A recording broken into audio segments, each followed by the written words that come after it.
सबसे पहले माननीय प्रधानमंत्री जी और माननीय गृह मंत्री जी को आभार व्यक्त करती हूँ कि ये जनहित का ये मुद्दा वक्फ बोर्ड बिल काफी मेहनत से, काफी सोच विचार कर, सबों से राय लेकर के उन्होंने ये बिल दोनों सदन से पास हो गया। इसके लिए मैं बधाई देती हूँ। और मैं ये कहना चाह रही हूँ कि कांग्रेस की पुरानी आदत है, जब भी कोई विधेयक में बिल आता है तो वो उसको रोकने का प्रयास करते हैं, यानी कि देश के विकास में अवरोधक बनते हैं। कांग्रेस, उन्होंने 55 साल से देश को लूटा था, मुस्लिम भाई बहनों के ऊपर अत्याचार हुआ, 3 तलाक नहीं हटे थे, और कम से कम ये वक्फ बोर्ड जो बिल पास हुआ है, इससे तो किसी साहबानों की बलि नहीं चढ़ेगी और भूमाफियों का राज हट जाएगा और मुस्लिम भाई बहनों को उनका अधिकार मिल जाएगा। ये जनहित में, राष्ट्र हित में एक बहुत अच्छी पहल है और कांग्रेस ऐसे ही छटपटा रहे हैं।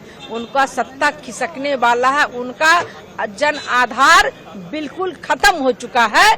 अब हमारे देश के माननीय सभी हमारे आदरणीय जनता विकास के साथ है, माननीय प्रधानमंत्री जी के साथ है। और मैं बिहार की बेटी हूँ तो थोड़ी सी बिहार की बात भी करना चाहूंगी कि बिहार में भी हमारे बिहार के सभी लोग एनडीए के साथ है और लालू जी और तेजस्वी यादव का खाता नहीं वहां खुलने वाला है, एनडीए की वहां भी सरकार बनेगी। मैम, ममता बनर्जी का कहना यह है कि अनकॉन्स्टिट्यूशनल है और सब जब सरकार किसी और की बनेगी तो इस बिल को वापस कर देंगे, तो किस तरह से आप क्या कहेंगे? सरकार तो किसी और की नहीं बनेगी, ये तो बिल्कुल तय है। ये तो जनादेश है। वो 26,000 नौकरियां जो अधिकार छीन ली है पिछड़ा और अति पिछड़ों का, तो ये जनता देख रही है और ऐसा कुछ नहीं होना है। सरकार जो है, यही सरकार तीसरी बार भी है, चौथी बार भी होगी।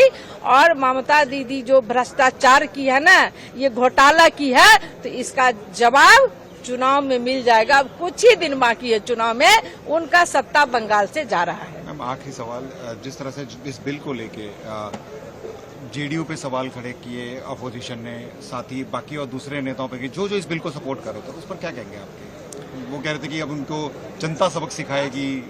बिल्कुल नहीं, एनडीए गठबंधन तो भी विकास के साथ है। जदयू, भाजपा, लोजपा, रालोसपा, सारे लोग, हम सभी लोग विकास के साथ हैं।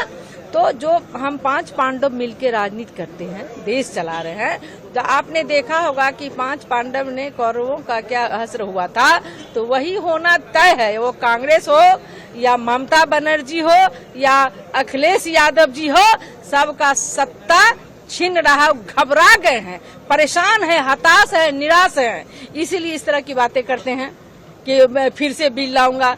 ऐसा तो संभव ही नहीं है। सत्ता जो है, सरकार जो है, वही रहेगा।